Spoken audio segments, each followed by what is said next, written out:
when Nirvana did hit the mainstream, we brought the values that we learned and cultivated from the underground over with us. All of a sudden, it wasn't unusual to see like a PETA booth or Amnesty International booth at a rock show.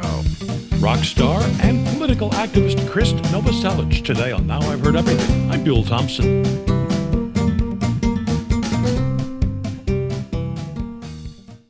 You know, it's been almost 40 years since bass guitarist Krist Novoselic and his buddy Kurt Cobain formed a band that they called Nirvana. Now, Novoselic wound up in the Rock and Roll Hall of Fame as a result, and he continued his music career for some 20 years after the end of Nirvana. But also along the way, Krist Novoselic has had a deep and abiding, a powerful interest in politics, democracy, government. And that's what led him in 2004 to write a book that he called Of Grunge and Government. Now, his publisher offered me a few minutes with him, and of course, being the father of teenage daughters who loved Nirvana, I couldn't say no. So I spoke with him in the fall of 2004. In just a moment, our conversation. This is one of the more than 10,000 interviews that noted radio personality Bill Thompson did over a 30-year span. Sit back and relax, unless you're driving, in which case, keep your eyes on the road. So here now, from 2004, Krist Novoselic. This is your first book, right? This is my first book. Some people are calling it a pamphlet. It's a quick, easy read, 103 pages. There's a lot of content in this book, though. This is a very substantive and very sensible book. Oh, thanks, Bill. Yeah, that's my writing style. I've enjoyed writing since I could remember, and my style is to just kind of boil it down to just really quick and concise. And now, we should also tell people who may be expecting a long, page-turning, day-by-day, minute-by-minute account of Nirvana. This is not that book. This isn't that book. This isn't like the definitive memoir. I don't know Maybe if I'm ever going to write that. Maybe someday, yeah. I made the connection between music and politics and Nirvana and politics. When Nirvana did hit the mainstream and we were embraced by the mainstream, we brought the values that we learned and cultivated from the underground over with us, and so did the whole underground movement that we came in. So all of a sudden, it wasn't unusual to see like a PETA booth or a Amnesty International booth at a rock show. So there was always that political sensibility. But do you think people will be surprised, even people who know you well, that this is a political book? This is a book about, and I'm not even sure that's the right word. It's a democracy book. Yeah, it's a pro-democracy book. I've been involved in politics in Washington State since 1995 in a real direct, conventional way. I've learned about the benefits of our democracy and the way, if you engage it, how you could really move things forward. But I've also seen some of the negatives of it. And so I bring those negatives to light in the book. But I also feel like I'm offering constructive proposals on how to remedy them. Well, I've heard it said that punk really doesn't see any, there has no illusions about the way the world is. And is that true when it comes to seeing the flaws in our democracy? Well, punk is open for interpretation. It's like whatever you get from it, whatever you need or want from it, it's up to the individual. It's basically about freedom and liberation. And it's about independence. So bringing those sensibilities into the political world, I mean, what I'm proposing are these electoral reforms that are really raw, and they're like back to basics. It's about inclusion. It's about fairness.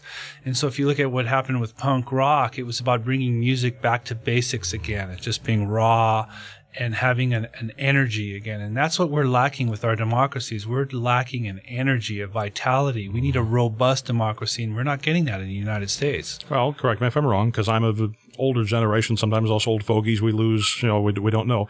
Punk was born out of a necessity for people who didn't belong somewhere else. It was a way for them to find a place where they did belong.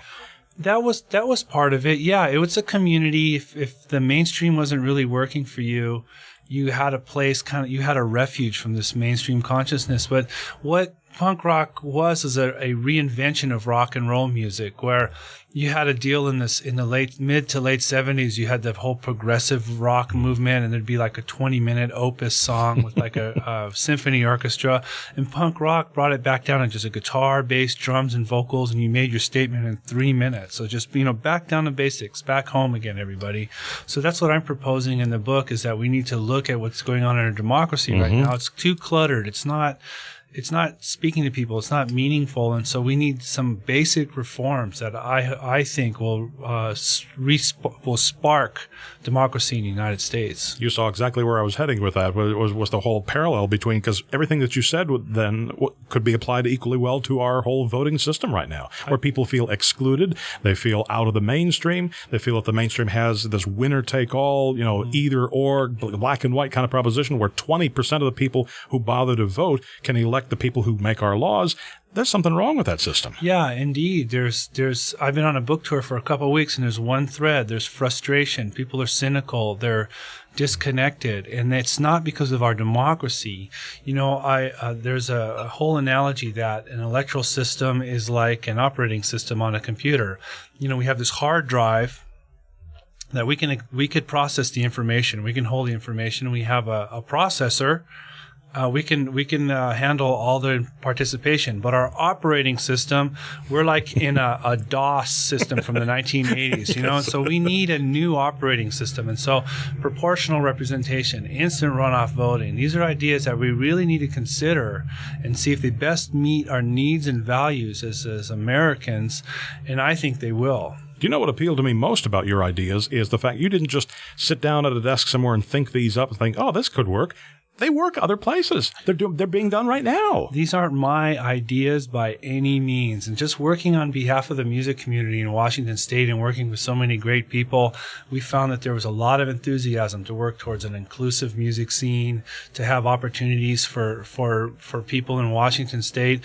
But that enthusiasm really waned once we started to try to motivate people to vote. And so what I did is, thank God for search engines. And I went online and I looked things up, this and that. And I discovered instant runoff voting, proportional representation, and that in most modern democracies around the world enjoy turnouts of like 85, 90%. And I'm not promoting or proposing a parliamentary system. I don't think the United States needs a prime minister. I don't think Washington State needs a prime minister.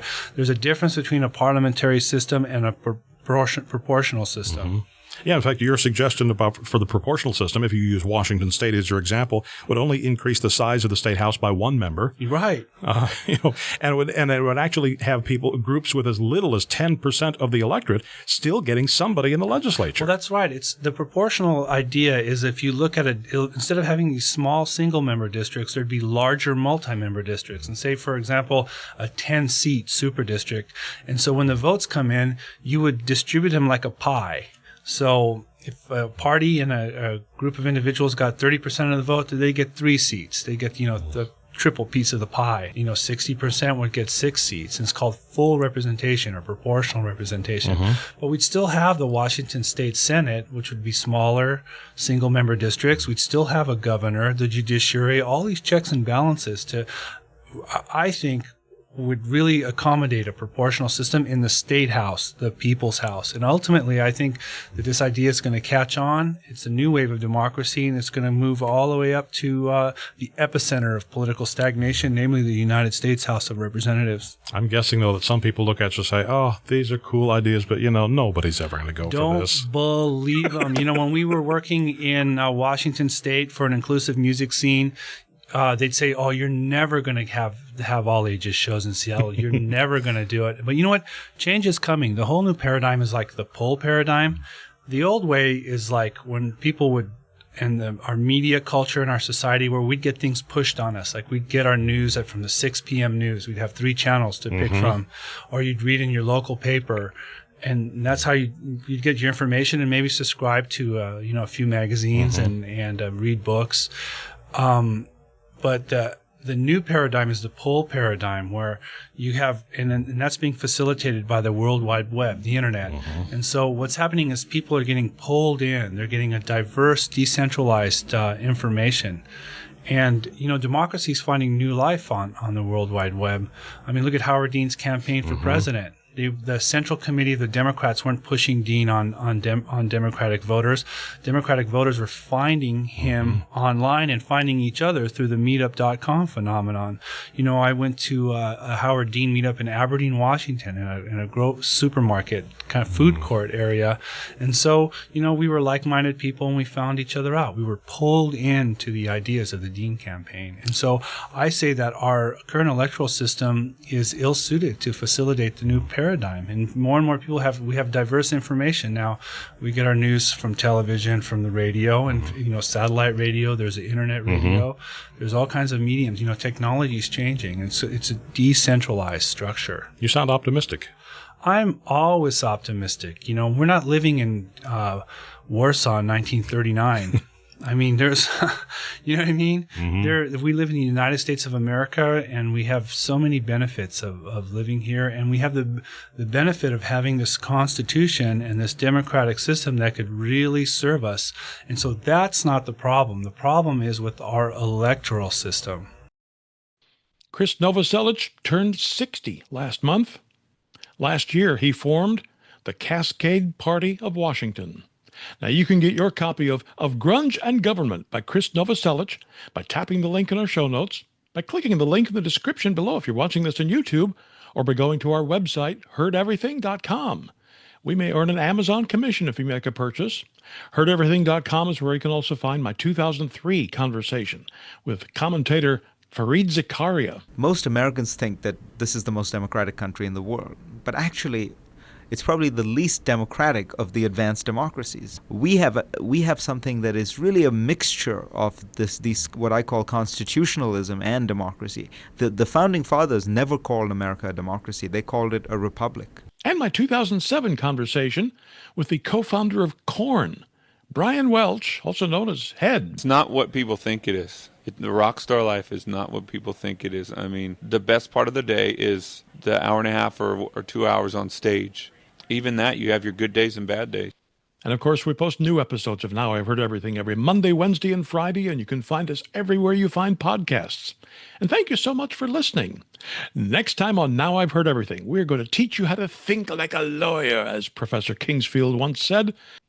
My 2004 conversation with TV legal analyst Lise Wheel. We see lawyers as kind of in there tough and rough, but wouldn't it be great to see that the legal skills can actually be used to make a more peaceful harmony in your family, in your home, and with your spouse?